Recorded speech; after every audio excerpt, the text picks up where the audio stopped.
let's start with our Big Five predictions of the week. The Packers are in Arizona to take on the Cardinals. This game started out as a 4.5-point spread. It's now a 6-point spread. Cardinals, the undefeated Cardinals, are favored.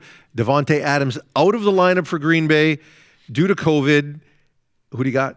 I mean, Cardinals -6 is a lot versus the Packers, but if Adams was playing in this game, I would probably take the Cardinals to win, but not to cover.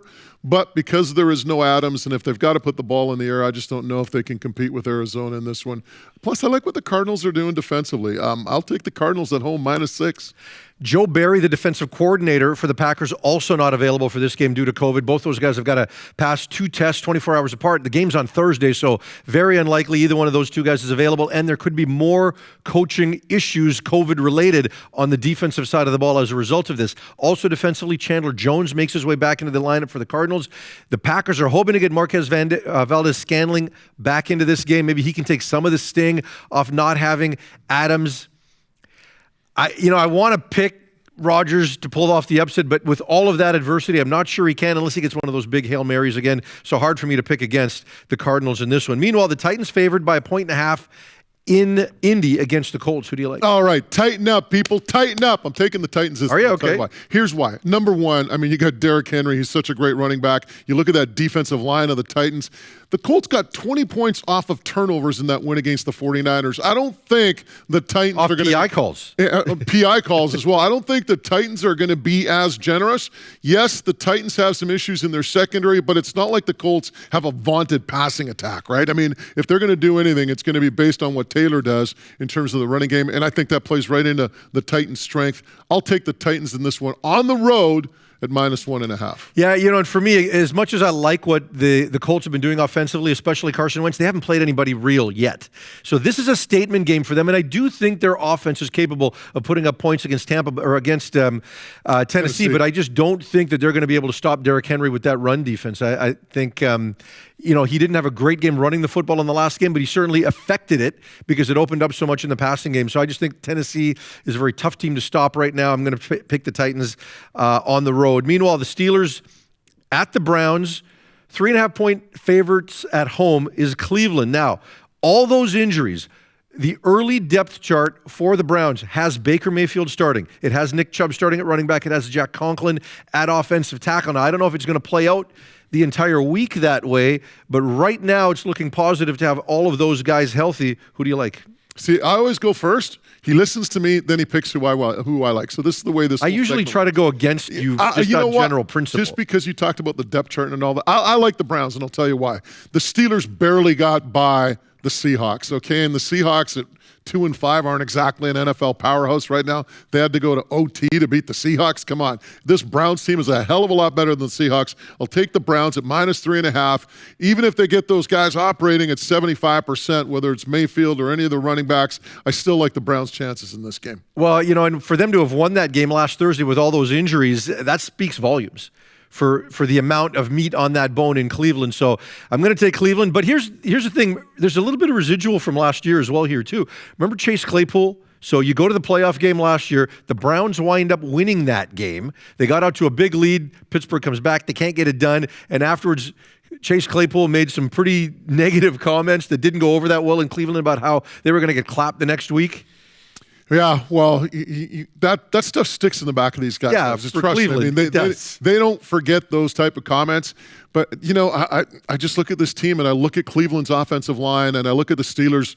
I think they're allowing, 4.3 yards per rush, if I'm not mistaken, in that vicinity. I just think Cleveland's going to be able to run the football and that'll open up their offense. I like the Browns. Pats and Chargers. So the Pats defeated LA last year 45-0. Yeah, Herbert played in that game. 45-0. They got blown out. Meanwhile, when you look at what they've managed to do this year against elite offenses, they owned Tampa's passing game. Yes, it was a bad weather day, but strategically, they did some really good things against Tom Brady, who's had success in the rain before. I mean, heck, he played in Boston forever when it rained a lot. But they then got owned by Dallas and their elite passing offense. Yeah, they beat the Jets big, but who cares? It's the Jets. Who do you like? I'm going to take the Chargers. Coming off a bye week and a team that was thoroughly embarrassed the last time out against the Ravens. This is a good football team. I looked at the Ravens game as a bit of an outlier. I just think the Chargers come back in this one. They bounce back. I love what Herbert was doing before the Ravens game. People talked about him being a potential MVP candidate. I'll take the Chargers at home, even though you're giving up 5.5. I'm going to take the Pats just because you took the Chargers, and we can't make all of these picks the same. Final game, it is the Bucks favored by 5 against the Saints. Who do you like? Saints 4-2. Bucks are that much better. What do you think? Any chance at home? No, I'll take the Buccaneers, even have to give up 5 points, and I'll tell you why. Because right now, New Orleans doesn't have a receiving core that can get into a track meet with Tampa. Tampa will put some points on the board. They don't need to run the football like the Seahawks did against that Saints defense. They can throw the football, and if they do, they'll be successful. If this becomes a track meet, if you're forced to make Jameis Winston put the ball in the air 35, 40 times, now you're talking maybe some interceptions, some forced throws. And the other thing, too, is you look at the game against Seattle, the only guy they could throw the ball to was Alvin Kamara. They had nobody in the receiving game that could help out. We'll see what happens with some of the injuries that they have there. Maybe they get some bodies back, but right now, I'm taking the Buccaneers -5. Yeah, Harris has the hamstring. Thomas is supposed to come back around now, but doesn't look like he'll be available this week. So, yeah, I don't see how the Saints I have win. a hamstring, too. Yeah. It's big. It's not as tight as some of these other guys, but it's big. I just love that term. He's got a hamstring. Well, yeah, but you just know it's a hamstring strain. But I know it's a hamstring injury. Come on, we're in the social media world. You can't afford the characters. To me, it cracks me up. All right, Survivor picks. All right. Can I give you mine? I'm only doing one since I lost both. Yeah, I'm doing one just for the segment. Okay, go ahead. Yeah. All right. So I'm taking the Lions over the Eagles, only because they are due. Dan Campbell gets up there on the podium and just pours his heart out every time. They throw everything at it. The coaches are putting everything they can into this. They're not giving up. They're not mailing in the season. I think they're going to find a way to get this thing done. See, this is what happens, people, when you lose both of your tickets in Survivor. You actually pick a winless team. You got the entire buffet of games to pick, and you're going to pick the Detroit Lions. Yeah, but there's a whole bunch of games I'm not allowed to pick. Hey, you know what? I'd love to go to Vegas with you. Yeah. You'd be just, actually, I'd like to take your bets and then go to Vegas. All right, you got the Lions. Who else you got? I'm only picking one. Oh, yeah, I've that's lost right. enough. Okay, my 2 tickets are still alive, people, all the way through what now, week 7? I've got 2 picks for you this week.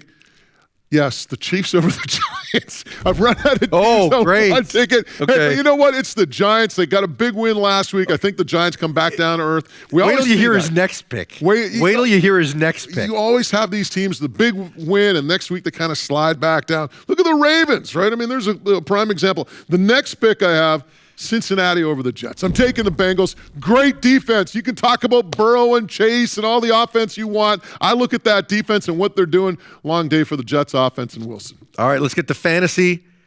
How could you pick against the Jets, really? At least I went and took an underdog, and come on, I've got a chance to win big here. The Lions. Lions are going to win. The Lions in Survivor? Someone's got to win. The Jags won last week. Man. All right, let's go to fantasy. Last week, you said you started Dearness Johnson. Pick him up.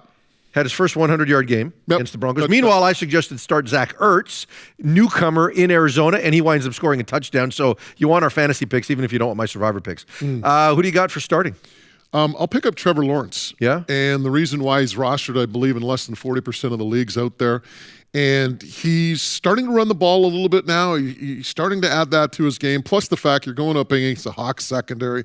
That's awful. I don't think this is going to be a high-scoring affair by any means. We'll get into it when we talk about the Seahawks. But I just think that if you're looking for a quarterback, you got a guy who's going up against the Seahawks defense, and he's starting to look good. I'll take Lawrence. And my other pickup, by the way, Kenneth Gainwell, running back, Eagles, 26 carries, 120 yards, 2 touchdowns.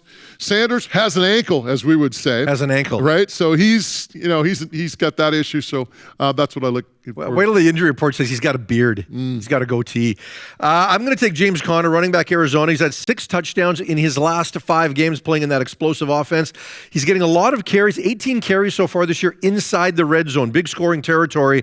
And the Packers on a short week, they've got all that issue with COVID. They've struggled in the red zone, so I think he's going to have a big game. Michael Pittman from the Colts caught all 4 of his targets for 105 yards and a touchdown. He's getting great chemistry with Carson Wentz and the Titans. And Tennessee dead last in points allowed to wide receivers so far, 48.03 per game. They also allow the most yards per game 226.1. So I've got Pittman. Even if the Colts are losing, I've got Pittman against. That's okay. Against the Titans. That's not bad. What do you got sitting? All right, who do I got sitting? How about Sam Darnold? Pretty simple, folks. I mean, here's a guy that got benched by the Panthers, and the Panthers only have, a couple of options at quarterback? If you're playing fantasy, you have way more than a couple of options. So Sam Darnold for me, bye-bye. You're off my roster. All right. I got Robert Tonyan. I would sit him against that Arizona defense. And look, his numbers are down. His targets are down. I know he scored last week. They faced the Cardinals on a short week. And, when you look at them, they're number one in points allowed. They're averaging 5.5 per game against tight ends. So they've yet to give up a touchdown to a tight end. And when you look at their personnel, they've got some outstanding athletes. Isaiah Simmons and Zaven Collins, guys who can match up with some of these top tight ends. I think they're going to shut down Tonyan. They're going to shut him down in the red zone, and I think he's one to sit this week. Yeah, disappointing year, really, because looked at his last year he was the guy. Yeah, people talked about great tight ends in fantasy. He was one of them, and this year there's just nothing there.